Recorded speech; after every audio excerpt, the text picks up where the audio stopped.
Baik, jadi hari ini kita akan bersama-sama mempelajari bagaimana mengenal Tuhan kembali di dalam pergumulan kita. Kali ini kita akan membaca dari Perjanjian Baru. Ya. Jadi tokoh yang kita akan baca kali ini adalah Kristus sendiri. Ya. Jadi kita akan membaca dari Perjanjian Baru, dari Wahyu pasal yang pertama, Kitab Wahyu pasal 1, ya, ayat yang ke-9. Kitab Wahyu pasal 1 ayat yang ke-9 dan sampai ayat yang ke-19. Ayat yang ke-9 sampai ayat yang ke-19. Wahyu 1. Demikianlah firman Tuhan dari ayat yang ke-9. Aku Yohanes, saudara dan sekutumu dalam kesusahan, dalam kerajaan dan dalam ketekunan, menantikan Yesus berada di pulau yang bernama Patmos oleh karena firman Allah dan kesaksian yang diberikan oleh Yesus. Pada hari Tuhan, aku dikuasai oleh Roh, dan aku mendengar dari belakangku suatu suara yang nyaring, seperti bunyi sangkakala. Katanya, apa yang engkau lihat, tuliskanlah di dalam sebuah kitab dan kirimkanlah kepada ketujuh jemaat ini, ke Efesus, Smyrna, Pergamus, ke Tiatira, ke Sardis, ke Philadelphia, dan ke Laodikia. Lalu aku berpaling untuk melihat suara yang berbicara kepadaku. Dan setelah aku berpaling, tampaklah kepadaku 7 kaki dian dari emas. Dan di tengah-tengah kaki dian itu ada seorang serupa anak manusia, berpakaian jubah dan panjangnya sampai di kaki, dan dadanya berlilitkan ikat pinggang dari emas. Kepala dan rambutnya putih bagaikan bulu yang putih metah, dan matanya bagaikan nyala api, dan kakinya mengkilap bagaikan tembaga membara di dalam perapian. Suaranya bagaikan desau air bah. Dan di tangan kanannya ia memegang 7 bintang yang dari mulutnya keluar sebilah pedang tajam bermata 2. Dan wajahnya bersinar-sinar bagaikan matahari yang terik. Ketika aku melihat dia, tersungkurlah aku di depan kakinya sama seperti orang mati. Tetapi ia meletakkan tangan kanannya di atasku, lalu berkata, "Jangan takut, aku adalah yang awal dan yang akhir. Dan yang hidup, aku telah mati, namun lihatlah, aku hidup sampai selama-lamanya. Dan aku memegang segala kunci maut dan kerajaan maut. Karena itu tuliskanlah apa yang telah kau lihat, baik yang terjadi sekarang maupun yang terjadi sesudah ini." Nah, kitab Wahyu itu adalah kitab yang ditulis kepada gereja yang mengalami penderitaan yang besar. Jadi gereja yang mengalami penganiayaan waktu itu, ya, di dalam kekaisaran Romawi. Jadi kitab ini adalah kitab yang sangat berbicara sekali, ya. Sangat berbicara kepada orang-orang yang mengalami penderitaan, terutama mengalami penderitaan yang tidak bisa mereka mengerti, ya, mengalami pergumulan dan mengalami kelelahan, begitu, ya. Nah, seringkali di dalam pergumulan kita, apa masalah yang kita hadapi, ya? Apa yang orang Kristen selalu alami di dalam pergumulan hidup, di dalam penderitaan.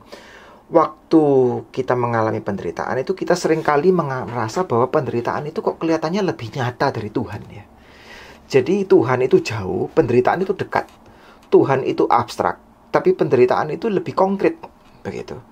Jadi apa yang kita alami di lingkungan kita, di sekeliling kita itu kelihatannya jauh lebih berbicara daripada iman kita. Setiap hari kita lihat koran, kita lihat berita mengenai pertambahan jumlah orang yang kena pandemi ini. Kita melihat keadaan di beberapa negara yang sangat merisaukan.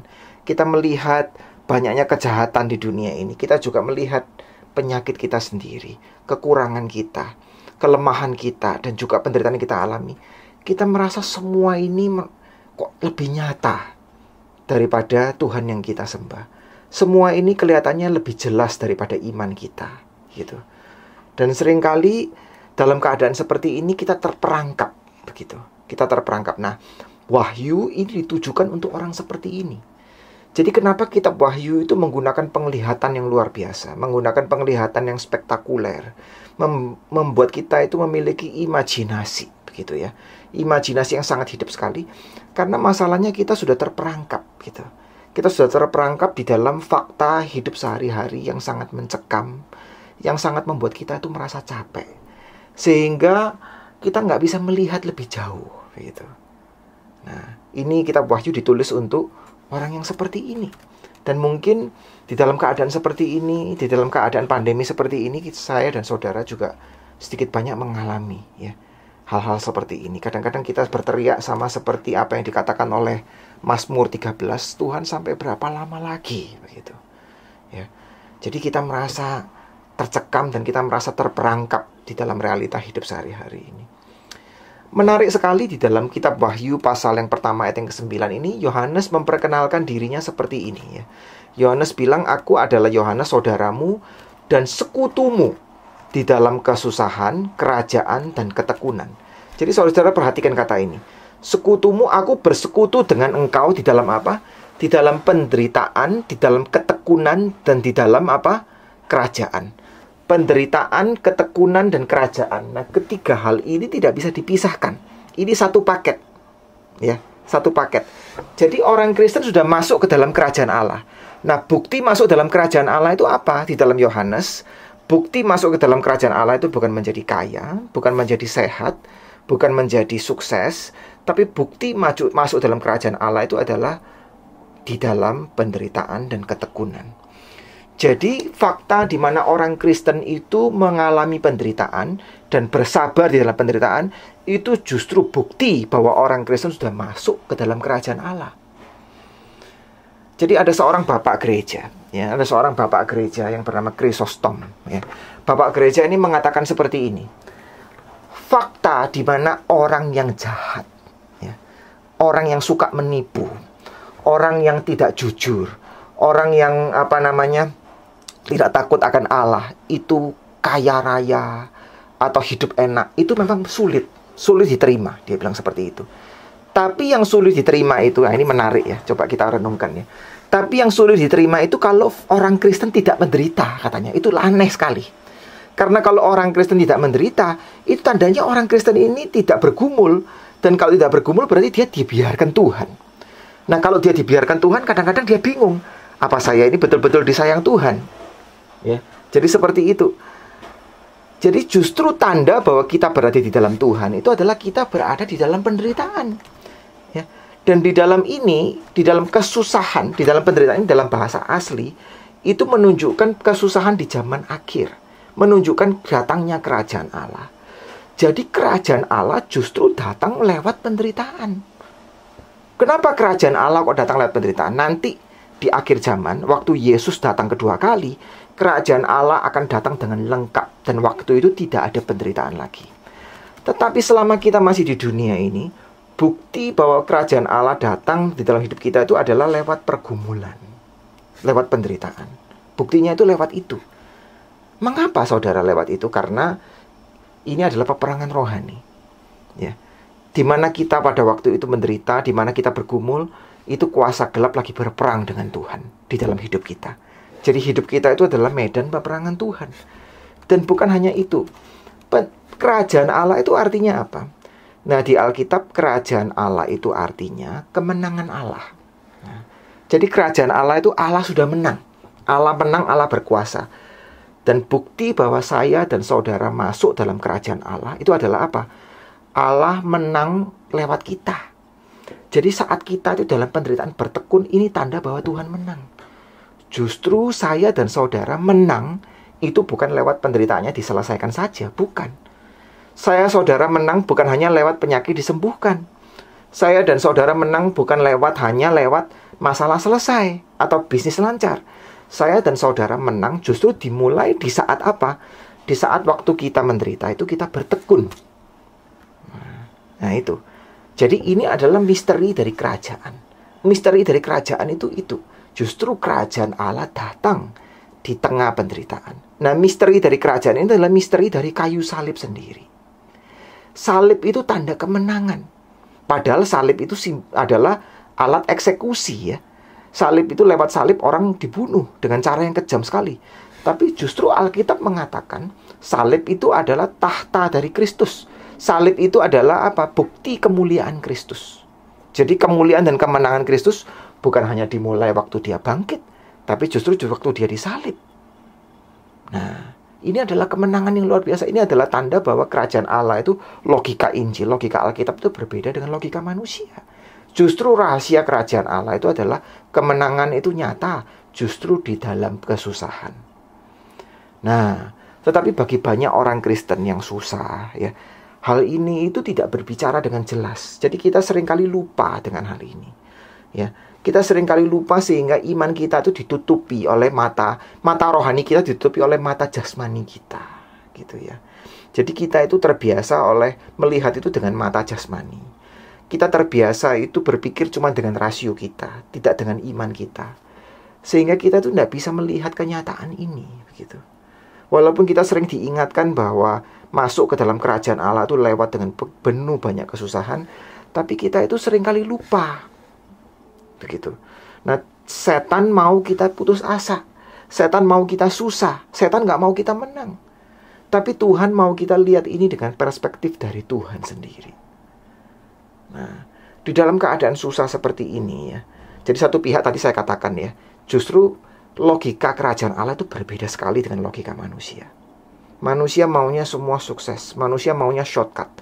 Tapi Tuhan itu justru memerintah dan menang di saat kita bertekun di dalam kesusahan.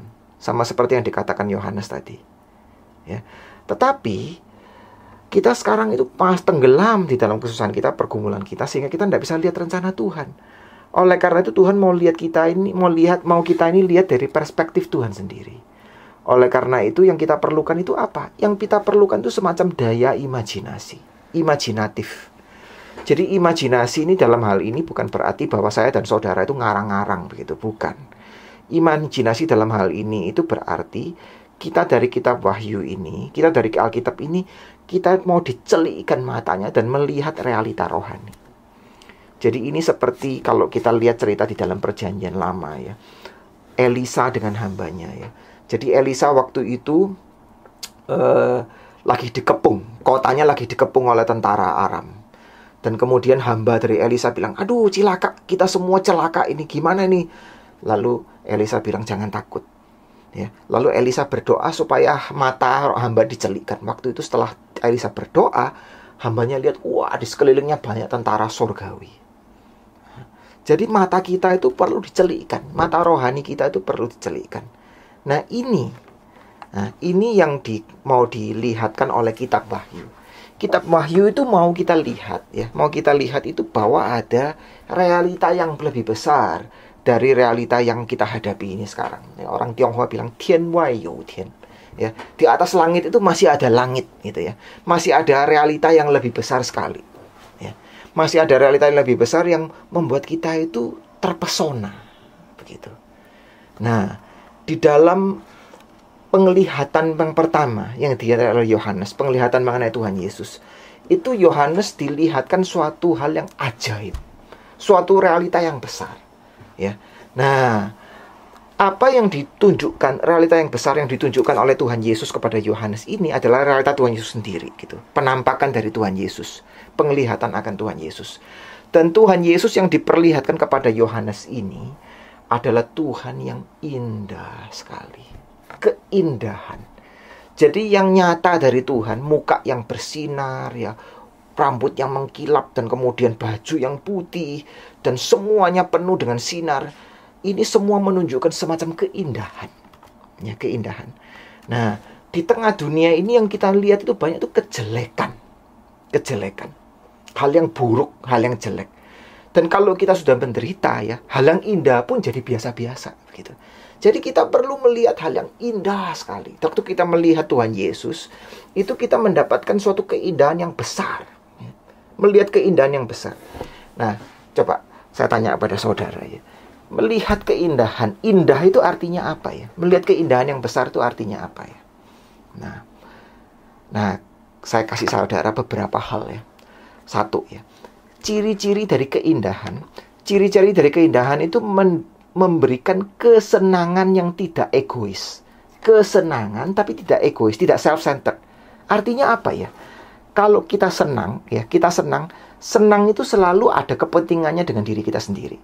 Makan es krim, waduh senang. Kenapa? Es krimnya enak. Jadi ada hubungannya dengan kepentingan diri sendiri. Ya. Kemudian kalau kita misalnya dapat rezeki nih, ya, dapat kangtau nih, dapat rezeki atau bisnis kita lancar, kita senang. Nah ini tetap ada hubungannya dengan kepentingan diri sendiri. Tapi indah itu lain. Melihat sesuatu yang indah itu kita terpukau, kita senang, tapi ini nggak ada hubungannya dengan diri sendiri. Gitu ya.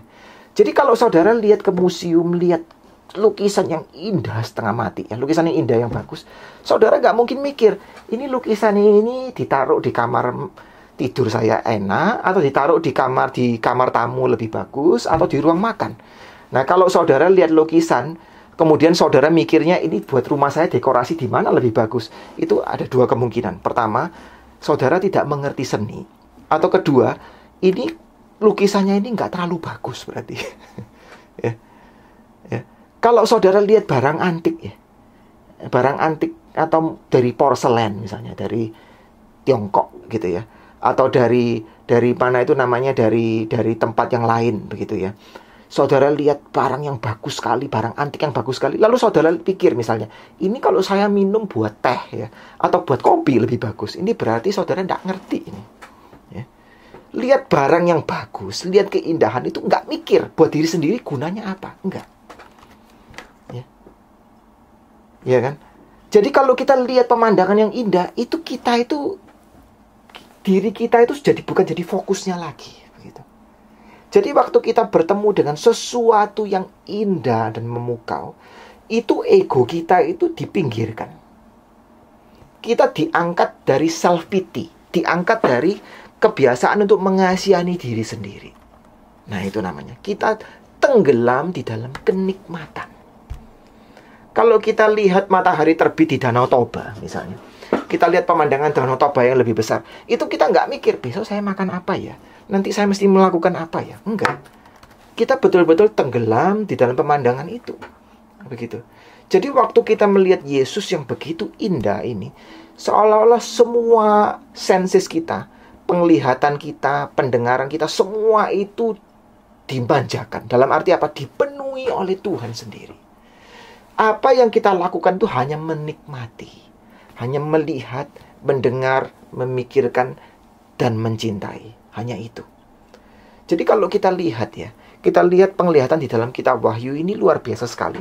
Penglihatan ini bahkan jauh lebih lengkap daripada apa? Deskripsi soal Yesus di dalam kitab Injil. Di dalam penglihatan kitab Wahyu ini adalah satu-satunya di Alkitab yang kasih kita tahu ya.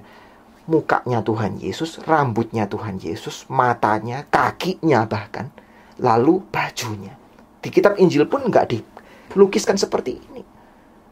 Jadi kita itu betul-betul diajak oleh Alkitab untuk melihat, mengimajinasikan Tuhan di dalam mata pikiran sendiri.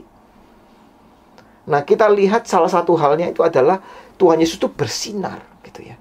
Nah, sinar ini menunjukkan kemuliaan, menunjukkan kebenaran, menunjukkan apa? Sukacita, menunjukkan keindahan, semuanya jadi satu. Kebenaran, hidup, sukacita, keindahan, semuanya itu jadi satu. Nah, begitu. Ya. Nah, ini keindahan yang luar biasa sekali. Ya. Nah, keindahan ini mengundang manusia itu untuk apa? Untuk menikmati. Nah, itu keindahan itu. Bukan memikirkan diri sendiri. Jadi kita melihat bahwa di dalam keadaan seperti ini, Tuhan itu milik pusakaku. Ya. Tuhan itu adalah fokus hidupku. Ya. Kita tidak perlu terlalu terseret di dalam self pity, mengasihani diri sendiri. Ya, kok saya orang yang nasibnya jelek ya? Apa Tuhan ini sayang saya ya? Nah, waktu menderita itu kita selalu tercenderung untuk melihat diri kita sendiri. Sekarang kita diajak untuk melihat Tuhan. Ya, begitu, melihat Tuhan. Nah, ini ciri pertama dari penderitaan. Menikmati yang membuat kita lepas dari apa? Dari self pity, yang membuat kita lepas dari mengasihani diri sendiri. Fokus kita itu terutama kepada Tuhan. Itu penderitaan itu maksudnya yang pertama. Dan yang kedua kalau kita lihat keindahan Tuhan Yesus ini ya. Ini keindahan Tuhan Yesus ini bukan seperti keindahan dari lukisan yang indah, bukan seperti keindahan dari pemandangan, ya, bukan seperti keindahan dari barang antik ya. Dari keindahan dari Tuhan Yesus adalah keindahan yang agung. Ya. Keindahan yang besar, yang agung sekali. Jadi kalau kita lihat di dalam kitab Wahyu ini dilukiskan suaranya seperti air bah. Ya, suaranya seperti air bah, seperti air laut atau air terjun yang besar begitu ya. Mukanya seperti matahari terik. Nah, ini semua itu menunjukkan suatu keagungan ya. Nah, keagungan itu keindahan yang apa? Nah, keagungan itu adalah Keagungan itu artinya keindahan yang membuat orang itu merasa apa? Takluk dan menyembah Tuhan. Ya. Jadi ini memperlihatkan suatu kebesaran. Nah, waktu kita melihat misalnya air terjun yang besar. Kalau saudara pernah ke Victoria Waterfall misalnya ya, atau ke Niagara Waterfall, itu lihat air terjun yang besar sekali. Nah, itu kebesaran itu membuat orang itu, ya seperti yang saya katakan minggu lalu, membuat orang itu merasa takjub, merasa takut, tapi ya kok tertarik begitu ya. Ya, ada perasaan takut, tapi kok ada perasaan tertarik begitu. Kita itu merasa kita itu betul-betul dikuasai oleh sesuatu yang jauh lebih besar. Ya. Nah, oleh sebab itu di dalam kitab Yohanes ini ya, di dalam pasal 1 ayat yang ke dan ayat yang ke 12 itu Yohanes memakai kata yang tidak natural ya, memakai kata yang sangat unik sekali. Yohanes bilang, lalu aku berpaling untuk melihat apa? Melihat suara. Jadi dia bukan berpaling untuk melihat muka, tapi melihat suara. Suara itu kan didengar kan. Kok suara dilihat? Itu maksudnya terlalu menguasai dia. Ini hal yang terlalu besar. Sehingga antara suara, antara penglihatan, antara pendengaran sudah tidak jelas. Begitu.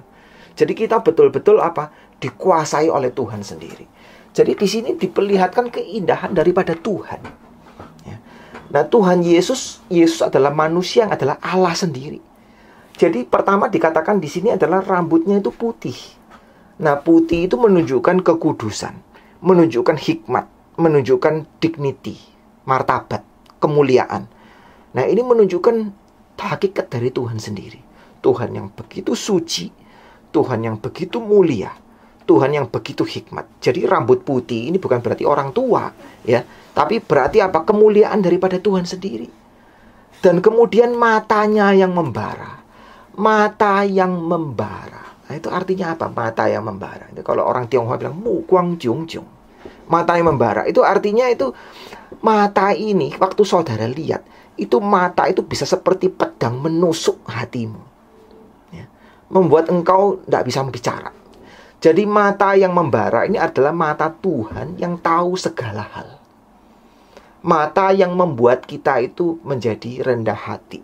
Mata yang membuat kita itu tersungkur di depan Tuhan. Kakinya itu seperti tembaga yang membara. Itu artinya apa? Sangat kuat. Tidak tertandingi. Ya. Tidak tertandingi. Dan ini semua menunjukkan keagungan dari Tuhan. Lalu dikatakan di sini adalah tangannya memegang 7 bintang.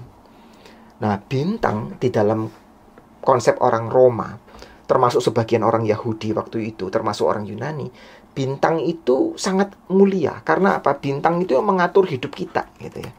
Jadi misalnya seperti kita kalau lihat orang-orang sekarang banyak yang suka tahu bintangnya itu apa, ramalan bintang ya. Bintang itu mengatur nasib. Jadi nanti bintang itu dikatakan di dalam kitab Wahyu, bintang itu adalah soal gereja. Ya, bintang itu adalah gereja. Tapi ini maksudnya itu kurang lebih jelas. Dari gambaran ini juga mengandung pesan tertentu. Pesan ini apa? Bahwa apa yang kamu pikir mengendalikan nasibmu, apakah itu pandemi, apakah itu ekonomi, apakah itu politik, ya, apakah itu kekuatan-kekuatan yang lain, semua itu ada di tangan Tuhan. Ya. Jadi Tuhan yang mengendalikan laju sejarah, Tuhan yang mengendalikan nasib manusia, Tuhan yang mengendalikan semua kekuatan ini. Jadi ini menunjukkan kita apa? Sesuatu yang besar sekali, sesuatu yang agung dari Tuhan sekali, dari Tuhan. Jadi saat kita menderita, ya, saat kita menderita, itu kita tadi diingatkan untuk berfokus pada Tuhan, meninggalkan self pity. Tapi di sini kita juga dikatakan waktu kita menderita itu kita harus memfokuskan diri kepada apa? Kepada kebesaran Tuhan sendiri. Mana yang lebih besar? Penderitaan kita atau Tuhan? Ya. Mana yang bertahta? Allah atau iblis? Kita sekarang di dalam kerajaan siapa? Kerajaan setan atau kerajaan Allah? Kalau kita sudah berada di dalam kerajaan Allah, maka kita ditantang untuk mengakui bahwa Tuhan lebih besar dari semua yang kita alami. Tuhan lebih besar dari penderitaan yang kita alami. Tuhan lebih besar dari ketakutan kita. Ya. Nah, ini yang ditantang oleh Yohanes dari penglihatan ini. Allah mengendalikan segala sesuatu. Dan dikatakan juga di sini bahwa mulutnya itu mengeluarkan pedang yang bermata dua. Jadi itu berarti ada firman Tuhan yang besar. Nah, firman Tuhan yang besar ini yang membuat kita takluk. Dan firman Tuhan ini yang menghakimi. Jadi firman Tuhan ini memberkati kita. Tapi kan pada saat kita tidak taat, maka firman ini akan menjadi pedang yang menghakimi kita. Firman ini akan menjadi pedang yang juga menghancurkan hati kita supaya kita itu mengaku akan dosa kita. Jadi dalam penderitaan melihat otoritas Tuhan yang besar, melihat kemuliaan Tuhan yang besar, hati kita dihancurkan dalam arti ini. Kita di hadapan Tuhan seperti Yohanes, tersungkur seperti orang mati. Artinya apa? Kita sadar kita ini punya dosa. Kita sadar ya, sedikit banyak penderitaan yang kita alami selalu ada hubungannya sama kesalahan kita. Ya. Kelemahan kita itu sedikit banyak itu berujung di dalam penderitaan kita. Kenapa kita tidak kuat sekarang? Kenapa kita mengalami ini dan itu? Kalau mau ditelusuri ya, sedikit banyak pasti ada. Kesalahan kita pasti ada. Oleh karena itu di hadapan Tuhan kita mengaku kesalahan kita. Ya, kita tersungkur di dalam ini. Jadi saya ulangi lagi ya. Ini kita melihat kebesaran Tuhan yang agung. Keindahan Tuhan yang membuat kita tenggelam di dalam Tuhan. Ya kan? Ibaratnya kalau orang orang kalau jatuh cinta ya. Orang kalau jatuh cinta melihat pasangannya yang indah gitu ya, melihat orang yang lain yang indah itu susah apapun itu kok rasanya nggak terlalu mencekam gitu ya. Tenggelam di dalam cintanya itu. Nah, ini kita diajak untuk tenggelam di dalam keindahan Tuhan. Tapi keindahan yang bagaimana juga? Yang kedua, keindahan yang besar. Yang membuat kita takluk kepada Tuhan. Nah ini. Tapi ada hal yang ketiga yang unik. Hal yang ketiga adalah disebutkan bahwa Yesus yang nampak di depan Yohanes itu adalah seperti anak manusia. Jadi ini aneh sekali. Aneh sekali kenapa? Tadi kita lihat keindahan Yesus. Rambutnya, kakinya yang seperti tembaga, kebesarannya, suaranya yang seperti air bah itu menunjukkan ketuhanannya dia. Dia itu Tuhan. Tapi dia di sini seperti anak manusia. Nah, ini aneh sekali ya. Ya Tuhan, ya manusia. Jadi di dalam kemuliaan Tuhan ada rupa manusia.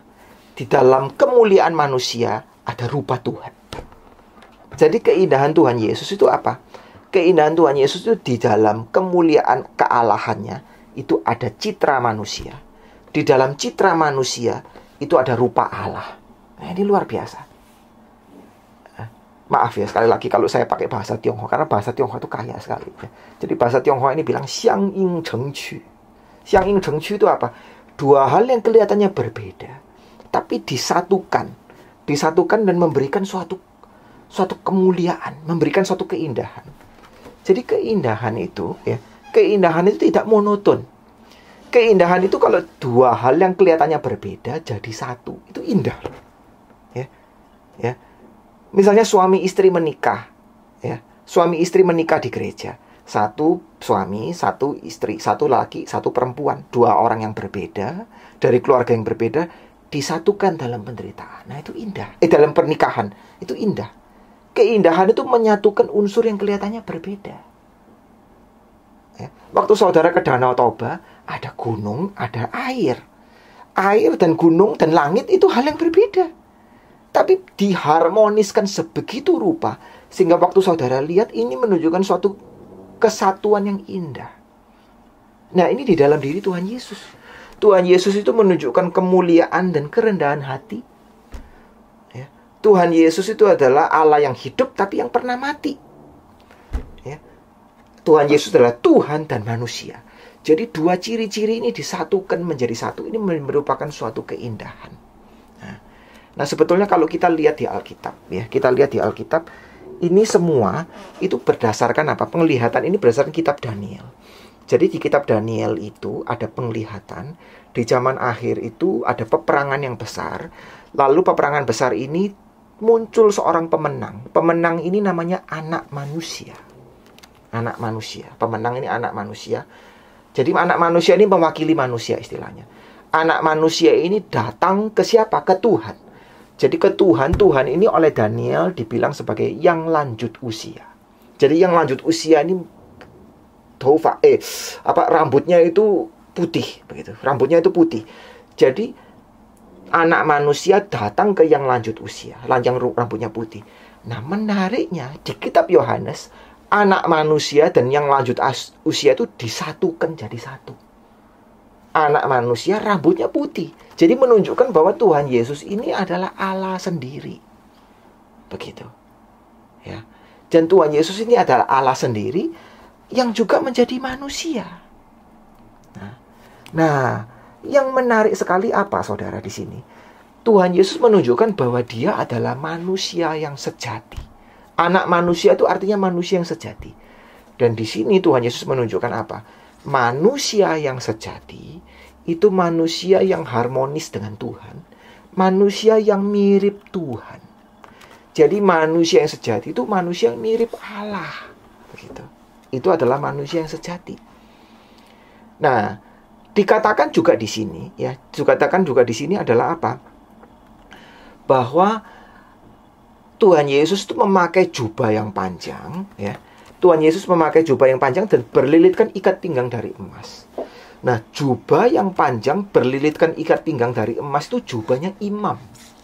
Ya, kalau dalam perjanjian lama itu jubahnya imam. Jadi jubah imam, jadi Tuhan Yesus menunjukkan apa? Dia sebagai manusia yang sejati, dia itu adalah seperti seorang imam. Jadi artinya seperti ini.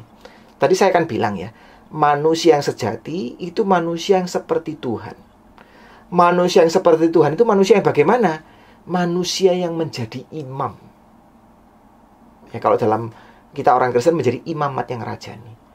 Jadi sekali lagi manusia yang sejati itu manusia yang mirip Tuhan.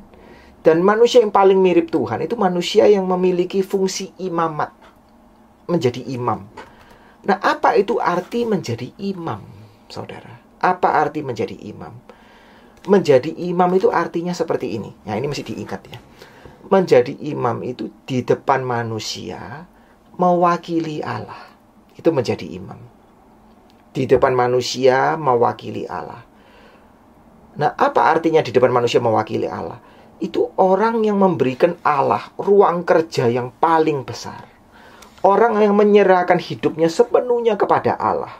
Ya, sehingga dirinya itu seperti transparan. Dari dirinya itu kita bisa melihat kasih Allah.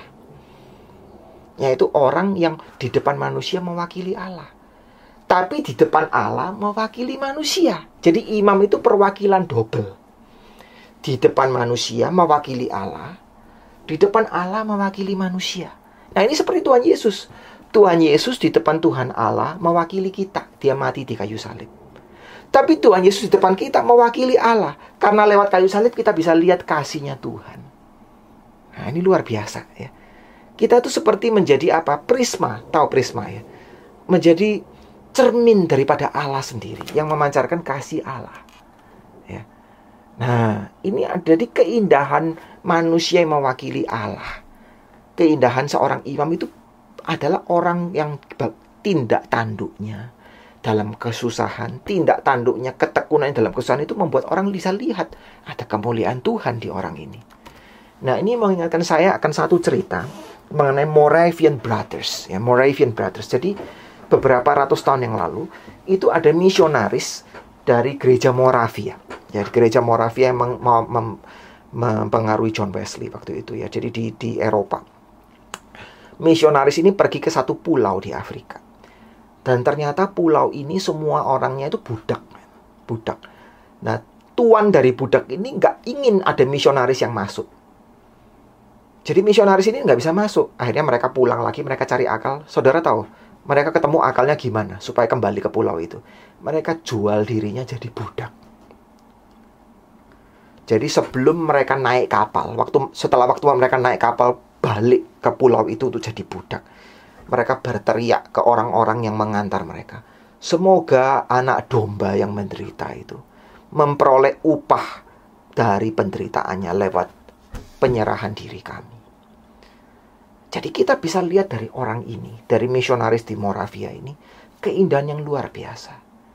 Kita bisa melihat kasih Tuhan sendiri. Mereka rela jual diri jadi budak supaya mereka bisa bersama-sama dengan orang-orang ini untuk menginjili. Tapi di satu pihak mereka mewakili budak ini juga gitu loh. Mereka menjadi satu bagian dari orang-orang ini di hadapan Tuhan. Nah, ini artinya menjadi imam. Menjadi imam. Ya. Jadi menjadi imam itu seperti ini. Kita menyerahkan diri kepada Tuhan sedemikian rupa. Nah, sama seperti Yesus yang menyerahkan diri sedemikian rupa kepada Tuhan. Jadi Tuhan Yesus itu menjadi manusia. Allah menjadi manusia. Kenapa Allah menjadi manusia? Supaya Allah bisa menyerap di dalam diri Tuhan Yesus semua kesusahan penderitaan manusia. Supaya Tuhan Yesus bisa menanggung hukuman dosa kita di atas kayu salib. Ya. Nah, Tuhan Yesus itu memberikan kepada Tuhan Allah, ya, Yesus memberikan kepada Bapaknya ruang kerja yang paling besar. Hidupnya semua diserahkan. Nah, ruang kerja yang paling besar yang diberikan kepada Tuhan ini berakhir kepada apa? Kematian Tuhan Yesus di atas kayu salib. Kita melihat suatu kerja Tuhan yang besar sekali. Ya, Tuhan Yesus melepaskan kuasa daripada Allah sendiri, melepaskan kuasa kasih dari Allah sendiri. Jadi sekali lagi, Allah menjadi manusia di dalam diri Yesus, menjadi seorang imam. Itu artinya apa? Yesus itu memberikan kepada Tuhan Allah, memberikan kepada Allah Bapa ruang kerja yang paling besar. Semua hidupnya diserahkan, sehingga dia itu melepaskan kasih yang agung di dunia ini. Akhirnya apa? Apa yang terjadi? Yang terjadi adalah dia mengasihi manusia sampai mati di kayu salib. Tapi yang luar biasa itu apa, saudara? Yang luar biasa, kasih Allah begitu dilepaskan, kasih ini tidak bisa ditaklukkan. Sehingga kematian pun nggak bisa menelan kasih ini. Kematian pun akhirnya dikalahkan. Sehingga Yesus hidup kembali. Ya. Sehingga Tuhan Yesus bilang apa? Aku yang dulu hidup, aku pernah mati tapi aku hidup kembali, bahkan aku pegang kunci kerajaan maut. Jadi artinya apa? Orang yang memberikan ruang kerja buat Tuhan yang paling besar, walaupun dia berkorban, walaupun dia penderita, pengorbanan dan penderitaannya termasuk kematiannya itu tidak final. Allah pasti menang. Kasih Allah pasti menang. Karena Allah tidak mungkin dikalahkan oleh maut. Kasih Allah itu lebih kuat daripada maut. Ya. Ya. Jadi ada satu orang pendeta mengilustrasikan hal ini dengan bilang, waktu Tuhan Yesus bangkit, setan perapat, setan bilang cilaka. Dia bukan cuma lepas, ya, dia bukan cuma bangkit, kuncinya neraka dia juga pegang, dia juga ambil. Nah, jadi sekarang Tuhan yang mengontrol siapa yang bisa masuk ke dalam kerajaan maut, siapa yang tidak. Ya. Jadi maksudnya apa? Maksudnya itu adalah menunjukkan bahwa sekarang orang yang bisa masuk ke dalam kerajaan maut, ya, itu adalah orang yang bagaimana, saudara? Orang yang tidak hidup seperti Tuhan Yesus. Nah, begitu. Jadi orang yang hidup seperti Tuhan Yesus, dia akan menang. Nah, kita bisa melihat sini suatu keindahan Tuhan Yesus, ya. Jadi sekarang kita melihat, kita simpulkan sekali lagi. Ini adalah keindahan yang luar biasa. Allah menjadi manusia. Luar biasa, ya. Ini perkataan ini luar biasa sekali, ya, di dalam perkataan Tuhan Yesus, ya. Aku yang hidup. Aku adalah yang awal dan yang akhir. Aku yang hidup. Tapi aku telah mati. Siapa yang pernah bisa mikirkan bahwa Allah menjadi manusia dan mati? Ini sesuatu yang ajaib sekali. Sesuatu yang indah sekali. Keindahan yang luar biasa. Tapi Allah yang hidup dan mau mati di dalam diri Yesus itu Allah yang bangkit kembali. Manusia yang bangkit kembali dan hidup selama-lamanya. Kenapa seperti ini? Karena dia menjadi seorang imam. Dia itu anak manusia. Dan anak manusia itu adalah anak Allah juga. Ya, anak manusia itu anak Allah. Artinya apa? Dia mirip seperti Allah. Kenapa? Dia di depan manusia mewakili Allah. Dia menunjukkan kasih Allah, ya. Menunjukkan kasih Allah. Nah, dan kemudian di depan Allah dia mewakili manusia. Dia mau berdoa buat orang lain. Nah, waktu melihat keindahan Tuhan seperti ini, kita masuk di dalam ciri yang ketiga dari keindahan. Tadi ciri yang pertama dari keindahan apa? Membuat kita senang tapi tidak terfokus pada diri sendiri. membuat kita ditaklukkan oleh yang besar. Dan yang ketiga, membuat kita tertransformasikan. Kita dipanggil untuk menjadi seperti indah, seperti Tuhan Yesus. Jadi, waktu Yohanes melihat keindahan Tuhan Yesus, waktu kita melihat keindahan Tuhan Yesus yang luar biasa seperti ini, kita dipanggil untuk menjadi seperti Dia sendiri. Jadi waktu Yohanes melihat anak manusia, waktu kita melihat kemuliaan Tuhan Yesus, walaupun bukan berarti kita nanti akan jadi seperti kita jadi Tuhan atau kita jadi Kristus sendiri, tapi ini merupakan suatu undangan. Waktu kita lihat penglihatan mengenai Yesus ini, yang kita lihat ini juga semacam apa? Masa depan kita sendiri. Kita nanti akan bersinar menjadi seperti Tuhan Yesus. Kita mau nggak dirubah menjadi seperti Tuhan Yesus? Kita mau nggak tertarik berbagian di dalam kodrat Allah sendiri? Itu di dalam 2 Petrus pasal 1. Menjadi seperti Allah. Berbagian di dalam hakikat Tuhan sendiri. Maksudnya apa? Bukan berarti kita menjadi seperti Allah, tapi kita juga mengalami keindahan Tuhan. Keindahan Tuhan itu diberikan buat kita. Nah, ini luar biasa ya. Jadi di Alkitab, orang yang melihat keindahan Tuhan, orang itu jadi indah seperti Tuhan. Seperti Musa waktu lihat kemuliaan Allah, turun dari gunung, Musa mukanya bersinar. Nah, kita mau nggak diindahkan seperti Tuhan Yesus? Kita mau nggak menjadi prisma, ya, menjadi benda seperti cermin yang transparan, yang menunjukkan keindahan Tuhan Yesus di dalam diri kita? Mau nggak kita seperti itu? Ya, ya. Nah, ini keindahan yang luar biasa, ya, keindahan yang luar biasa sekali. Nah, ini merupakan panggilan dari kita. Kita diajak untuk menjadi apa? Transparan, ya. Benda yang memancarkan kasih Allah sendiri. Memancarkan kasih Allah sendiri itu lewat apa? Menjadi seorang imam. Ya. Memancarkan kasih Allah lewat dari seorang imam itu artinya apa, saudara? Ya, saudara melayani. Ya. Saudara melayani itu dalam arti apa? Di dalam saudara saat susah seperti ini, saudara tetap melayani orang lain. Saudara tetap berdoa untuk orang lain. Berdoa untuk mereka yang mengalami kesusahan yang besar seperti di India sekarang. Kita berdoa untuk mereka. Ya. Nah, kalau kita lihat juga ya secara lebih lanjut, Tuhan Yesus itu mulutnya itu mengeluarkan pedang bermata dua. Berarti dia bukan cuma menjadi seorang imam, dia adalah nabi. Nabi itu artinya apa? Dia mengeluarkan firman Allah itu sendiri.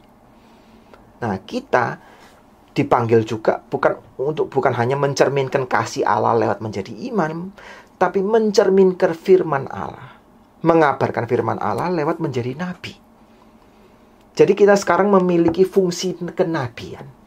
Fungsi kenabian itu artinya apa? Fungsi kenabian itu artinya di dalam keadaan ketekunan sekarang, di dalam keadaan penderitaan sekarang, kita tetap berpegang pada firman Tuhan, berpegang pada janji Tuhan.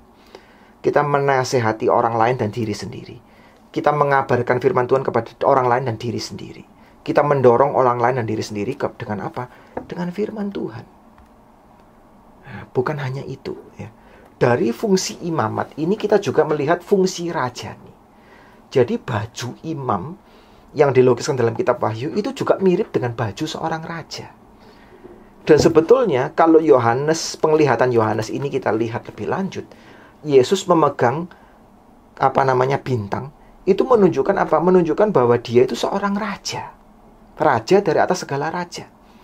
Nah, kita juga dipanggil untuk menjadi seperti Tuhan Yesus. Itu artinya apa? Kita menjadi seorang raja. Apa artinya menjadi orang yang rajani? Itu adalah orang yang di dalam keadaan menderita pun kita bertekun. Kita tidak mau kalah. Menaklukkan penderitaan lewat ketekunan. Itu artinya menjadi seorang raja. Nah, ini artinya saudara bersatu dengan Kristus. Jadi saudara waktu melihat Yesus yang indah, saudara mau menjadi seperti Tuhan Yesus. Bagaimana saudara mau menjadi seperti Tuhan Yesus? Saudara bersatu dengan Tuhan Yesus. Dan waktu saudara bersatu dengan Tuhan Yesus, ada 3 jabatan Kristus yang dilukiskan di dalam diri saudara. Dari dalam teologi reform itu, 3 jabatan Kristus itu apa? Jabatan sebagai imam, jabatan sebagai nabi, dan jabatan sebagai raja. Sebagai imam, saudara mencerminkan kasih Tuhan lewat pelayanan. Sebagai nabi, saudara mencerminkan firman Tuhan lewat apa? Pemberitaan firman baik kepada diri sendiri dan orang lain. Sebagai raja, saudara mencerminkan kuasa Tuhan lewat apa? Lewat bertekun dalam penderitaan. Jadi bagaimana? Bagaimana kita bisa mencerminkan keindahan Tuhan? Lewat pelayanan, lewat firman, dan lewat ketekunan. Jadi sekali lagi, mencerminkan kasih Allah lewat menjadi imam. Itu lewat pelayanan. Mencerminkan kuasa Allah lewat menjadi raja. Itu bertekun dalam penderitaan. Yang ketiga, mencerminkan firman Tuhan lewat menjadi nabi. Fungsi kenabian. Itu memberitakan firman Tuhan kepada diri sendiri dan orang lain. Nah, itu artinya mengenakan Tuhan Yesus Kristus. Bersatu di dalam Tuhan Yesus Kristus. Jadi sekarang, saat saudara melaksanakan fungsi imamat, fungsi kenabian, dan fungsi kerajaan, saudara sudah mulai diindahkan. Saudara sudah mulai memancarkan sinar kemuliaan Tuhan. Dan kelak, saudara akan menjadi seperti Tuhan Yesus. Bersinar di dalam kerajaan yang kekal. Nah, begitu. Nah, ini yang kita pelajari dari kitab Wahyu ini. Mengenal Tuhan kembali. Mengenal Tuhan kembali sebagai apa? Tuhan yang indah. Yang membuat kita tidak terperosok di dalam apa? Di dalam self-centered kita. Di dalam keinginan kita untuk mengasihani diri sendiri. Yang kedua, mengenal Tuhan yang indah dan besar. Yang membuat kita tahu Tuhan lebih besar dari penderitaan kita. Ketiga, melihat Tuhan yang indah yang telah menjadi manusia. Dan memanggil kita untuk bersatu dengan Tuhan. Memancarkan keindahan lewat apa? Lewat menjadi nabi, menjalankan fungsi kenabian, fungsi imamat, dan fungsi kerajaan. Jadi kalau kita lihat, penglihatan Tuhan Yesus ini adalah penglihatan yang menunjukkan dia sebagai, bukan hanya sebagai Tuhan dan manusia, tapi sebagai imam, sebagai nabi, dan sebagai raja. Nah, ini adalah masa depan kita. Ini adalah panggilan saudara dan saya. Bagaimana kita menunjukkan fungsi imamat, kenabian, kerajaan kita dalam hidup, dalam penderitaan ini justru. Nah, ini panggilan saya dan saudara. Panggilan saya dan saudara itu bukan supaya usaha kita nanti lancar, atau bukan supaya kita sehat, atau kita bagaimana. Tapi ini, di dalam kitab penderitaan ini, kita bisa nggak menjadi seperti Tuhan Yesus? Nah, nanti kalau usaha kita lancar, kita sehat, segalanya oke, itu cuma bonus. Tapi upahnya itu kita sendiri sudah menjadi seperti Tuhan Yesus. Nah, saya tutup dengan satu ilustrasi. Ada satu pelukis Prancis yang terkenal yang bernama Renoir. Renoir.